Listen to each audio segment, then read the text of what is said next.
Kiamat adalah suatu peristiwa yang pasti terjadi.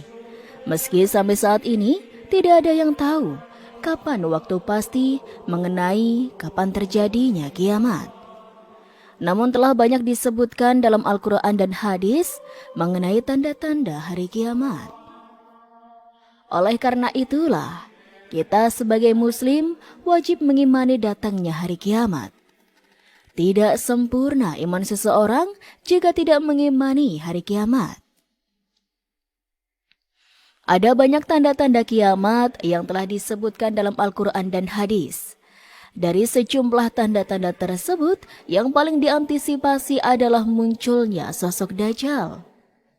Dalam hadis yang diriwayatkan oleh Abu Hurairah, Nabi Muhammad SAW bersabda, Dajjal akan mempunyai kekuasaan atas langit dan bumi dan akan menawarkan surga dan neraka kepada orang-orang. Menjelang hari kiamat, Dajjal akan muncul dan mengaku sebagai Tuhan dan berusaha mempengaruhi orang-orang untuk mengikuti keinginannya. Akan ada banyak orang yang tertipu oleh Dajjal dan menjadi pengikutnya. Disebutkan ada 7 golongan orang yang menjadi pengikut Dajjal.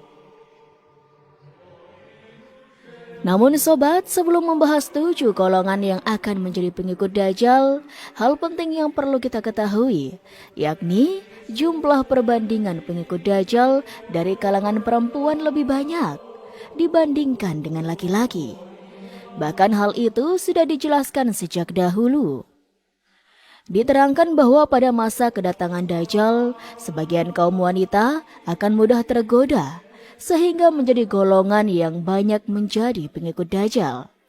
Hal ini sebagaimana diriwayatkan oleh Ibnu Umar bahwa Rasulullah SAW bersabda, Dajjal akan datang ke kawasan ini di Markona'ah, sebuah lembah di Madinah.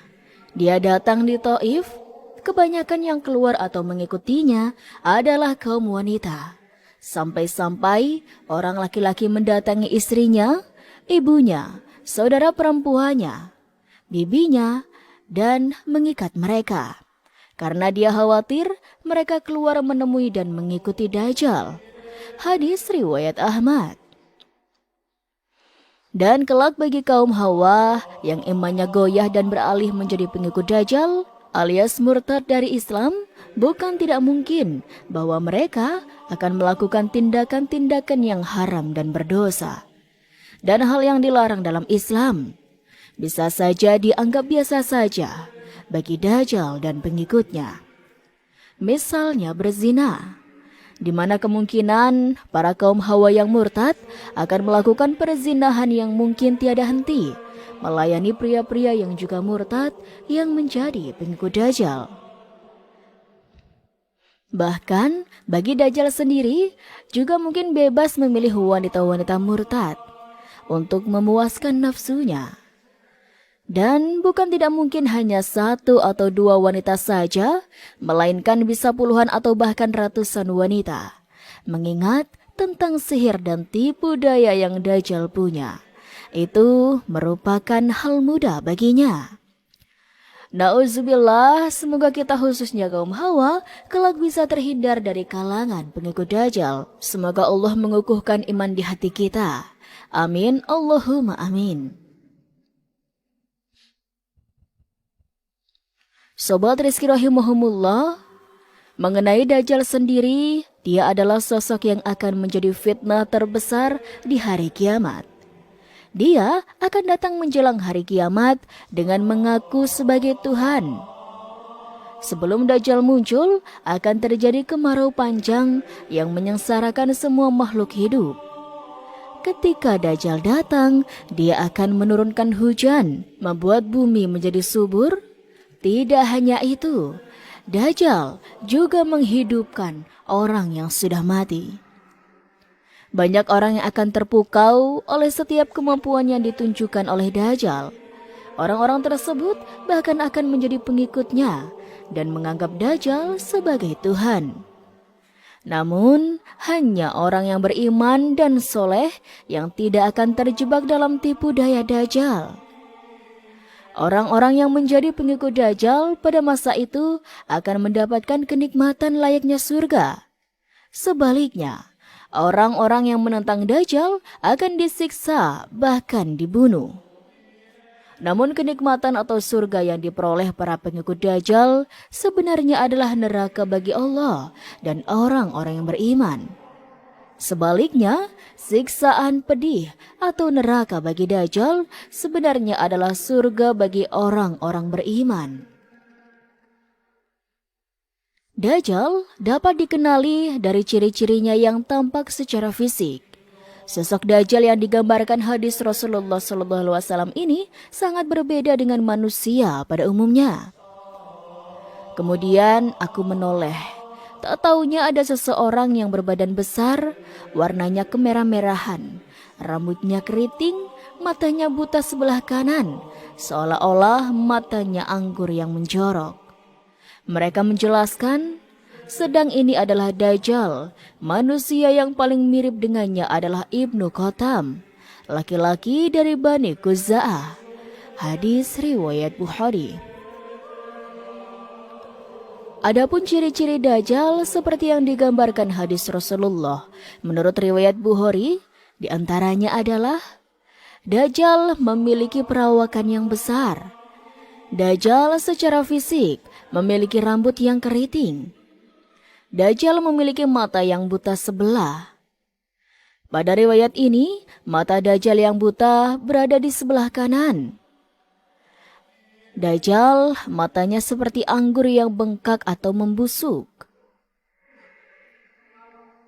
Sobat Rizki Rahimahumullah, golongan pertama yang akan menjadi pengikut Dajjal menjelang hari kiamat adalah orang-orang Yahudi. Hal ini didasarkan para hadis yang diriwayatkan Anas bin Malik. Rasulullah SAW bersabda, Dajjal akan diikuti oleh 70.000 orang Yahudi dari Asbahan, sekarang masuk wilayah Iran, yang memakai baju tebal berjahit. Hadis riwayat Muslim. Hadis tersebut menunjukkan betapa besarnya jumlah pengikut Dajjal. Jika di Asbahan saja Dajjal memiliki 70.000, maka ada kemungkinan bahwa pengikut Dajjal lebih dari itu, karena masih ada kemungkinan ada pengikut di wilayah lain. Sementara itu, penyebutan orang Yahudi bisa dilihat dari kejadian-kejadian di dunia sekarang ini, hingga akhir zaman. Seperti diketahui, orang Yahudi adalah kaum yang dikenal gemar membunuh para nabi untuk menguji kenabiannya. Kerusakan-kerusakan yang banyak didalangi orang-orang Yahudi sepanjang zaman kelak akan bertemu dengan muara kerusakan yang dibawa Dajjal. Golongan kedua adalah kelompok Khawarij. Menariknya, golongan kedua ini merupakan kelompok yang di dalamnya banyak orang yang fasih membaca Al-Quran. Menurut riwayat Ibnu Majah, Nabi bersabda bahwa akan tumbuh pemuda yang fasih baca Al-Quran, tapi hanya sampai kerongkongan. Kelompok Khawarij sebenarnya adalah orang Islam juga. Hanya saja mereka adalah orang Islam yang tidak mengetahui dengan baik ajaran-ajaran Islam yang benar. Memahami Islam dari lahiriahnya saja. Gampang mengkafirkan orang tanpa dasar ilmu dan lain sebagainya. Golongan ketiga yang akan menjadi pengikut Dajjal di hari kiamat adalah para pelaku bid'ah. Hudzaifah radhiyallahu anhu pernah mendengar sabda Nabi Muhammad SAW bahwa setiap umat ada majusinya. Sementara majusi umat ini adalah mereka yang tidak percaya takdir. Kalau berjumpa dengan orang semacam ini, Nabi SAW melarang untuk menghadiri jenazahnya dan dilarang membesuk mereka dikala sakit, karena mereka adalah pengikut Dajjal. Hadis riwayat Abu Daud. Hadis tersebut menunjukkan secara tersirat bahwa pelaku bid'ah, baik secara akidah maupun ibadah, dan pelaku kesesatan akan menjadi pengikut Dajjal. Golongan keempat yang akan menjadi pengikut Dajjal di hari kiamat adalah para wanita. Para wanita adalah kaum yang rentan terhadap fitnah Dajjal.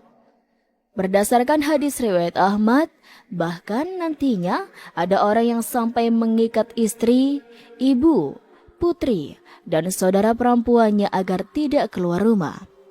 Hal itu dia lakukan agar mereka tidak termakan fitnah Dajjal. Hadis riwayat Ahmad yang menyebutkan bahwa kaum wanita adalah kelompok yang rentan terhadap fitnah Dajjal. Tidak bermaksud untuk merendahkan mereka. Ini karena banyak di kalangan wanita yang mengikuti Dajjal karena gampang tergoda dengan syahwat dunia dan tidak begitu mengedepankan akalnya sebagaimana laki-laki. Apalagi tipu daya Dajjal tampak sangat nyata. Dajjal dapat mengubah api menjadi air, begitu pula sebaliknya. Golongan berikutnya yang menjadi pengikut Dajjal di hari kiamat tentu saja setan.